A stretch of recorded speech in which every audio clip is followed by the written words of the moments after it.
Pero gaya ng sinabi ko sa kanila ni Ma'am Martha, hindi ako sumusuko hanggat hindi napapasa akin ang babaeng nagugustuhan ko. Kaya naman hindi ko tinantanan si Carmen. Halos araw-araw kong pinaparamdam sa kanya ang pag-aasikaso at pag-aalaga ng isang redentor. At malakas ang loob ko. Dahil alam ko na may pagtingin na rin sa akin si Carmen. Hindi niya yung pwedeng ikaila. Dahil may mga pagkakataong nahuhuli ko siyang nakatingin sa akin. Kahit nagsusungit siya, ramdam ko na malaki ang tiwala niya sa kakayahan ko na protektahan siya mula sa saring peligro. Kaya laking pasalamat ko nang mapagod na si Carmen kakatakbo palayo sa akin. Binigay rin niya ang kanyang matamis na oo. At doon na nag-umpisa ang napakasaya naming pag-iibigan sa tulong na rin ni Ma'am Martha. Hinahayaan niya kaming lumabas ni Carmen pagkatapos ng trabaho ko. Yun nga lang, ilang buwan lang itinagal ng halos perpekto na naming relasyon. Dahil sa hindi inaasahang pagkakataon, umuwi galing ibang bansa ang ama ni Carmen, si Sir Victor. Malayong-malayo ang ugali ni Sir Victor kina Ma'am Martha at Carmen. Sobrang taas ang tingin niya sa kanyang sarili. Mata pobre. At kung manduhan sina Carmen at Ma'am Martha, akala mo kung sino mga empleyado lang niya. At nang malaman niyang nobya ko na ang kanyang anak, puro masasakit na salita ang narinig ko.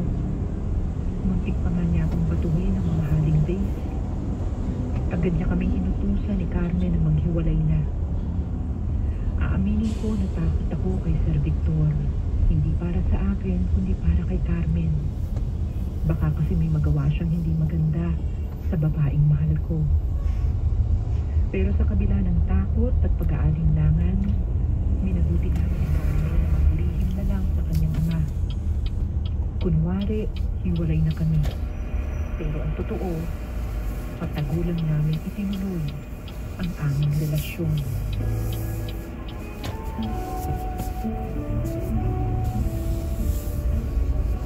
Ayos ka lang ba, Carmen? Hindi ka ba naiinitan? Hindi naman. Nakatutok nga sa atin yung electric fan, no? Nakakaya sa ibang customer. Iyaan mo sila. Makataka-palengke lang din naman ang mga yan eh. Sanay kami sa mainit. Teka, gutom ka na ba? Medyo. Hindi ako nag-agahan eh nung sinabi mo ngayon ang unang araw ng karinderya ni na Makmak. Teka, sandali ha. Makmak!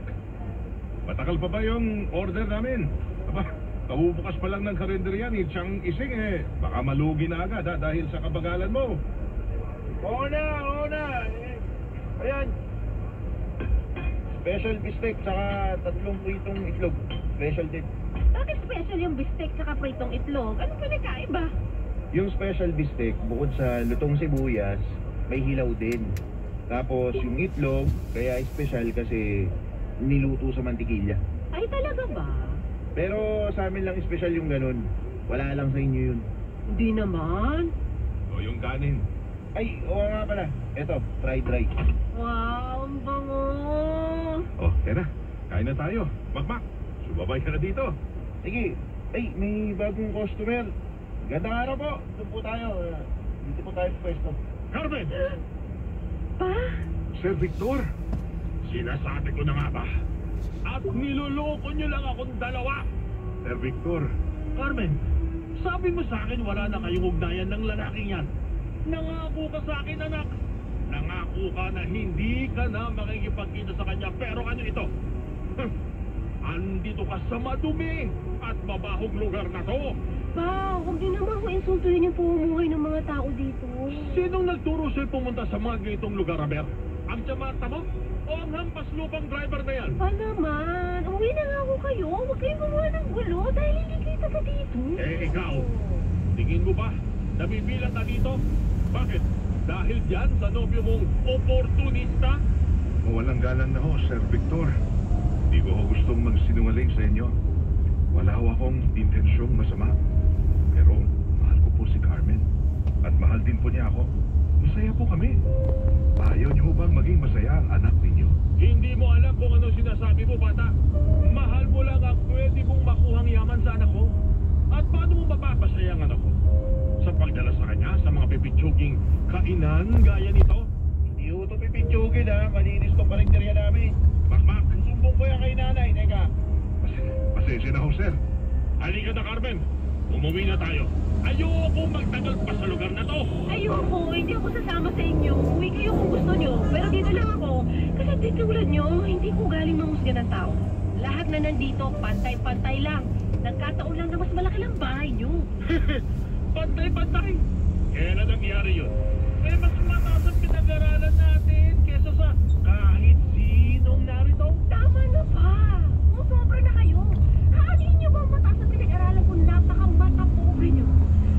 Saka, sino ko ba kayo ha? Ang tagal-tagal niyang wala sa buhay ko. Tapos nung naisipan niyo umuwi sa bahay, alam niyo kung sino kayo nagpalaki sa akin? Wala kayong alam tungkol sa akin. Wala rin kayong karapatang diktahan ako sa mga gusto kong gawin. Alam mo, Carmen, sa mga sinabi mo, mas lalo mo lang pinatutunayan na dapat nga talaga kitang ilayo dyan sa lalaking yan. Kasi nagawa mo akong sagot-sagutin. Ako, na sarili mong ama. Ibig sabihin, masama ang impluensya sa'yo ni Redentor. Kung ano-ano siguro mga sinasabi niya para mapalayo ang loob mo sa akin. Hindi po totoo yan. Manahimik ka. Hindi kita kinakausap. Halika na, Carmen, sa ayaw mo sa gusto, sasama ka sa akin. Ayoko! Halika na! Bitiwan niyo ako, Redentor! Sir, masasaktan mo si Carmen. Huwag kang makialam! Bitaw ho! Paano ba? Halika na, sabi! Hoy! Ayun na yun! Ayun yun! Diyan ka ba yun? Opo, opo! Ba? Hoy, lalaki! Sino ka ba at ang lakas ng loob mo manggulo dito sa lugar